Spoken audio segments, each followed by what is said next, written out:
ভাত বসিয়ে দিয়েছি, টকবক করে ভাত ফুটছে, আর এই দিকে আমার ফুলকপিও কাটা হয়ে গেছে। আর এই যে দেখতে পাচ্ছ জল গরম বসিয়ে দিয়েছি, এখানে ফুলকপিটা ভাপাতে দিয়ে দেবো। আলু নিয়ে নিয়েছি যেটা ফুলকপিতে দেব, আর ততক্ষণে আমি ফুলকপিটা ভাপাতেও বসিয়ে দিলাম। হাই এভরিওয়ান, মানে ইউটিউবারের নতুন একটি ব্লগে তোমাদের সবাইকে ওয়েলকাম। তো সকাল সকাল রান্না স্টার্ট করে দিয়েছি, সেরকম কিছু রান্না হবে না, ভাত ফুলকপি আলুর তরকারি, ব্যাস এটাই হবে। আর খাওয়ার সময় একটু পাঁপড় ভেজে নেবো, ব্যাস। তো চলো রান্নাটা কন্টিনিউ করতে থাকি, আর তোমরাও আমার সঙ্গে থাকো।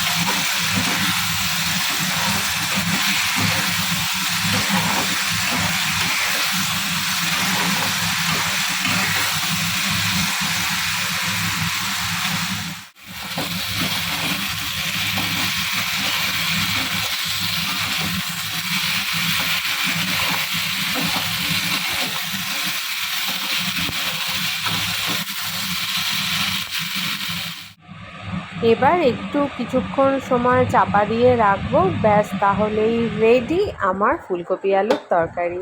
টাটা, দেখা হবে আবার নেক্সট ভিডিওতে। Till then take care.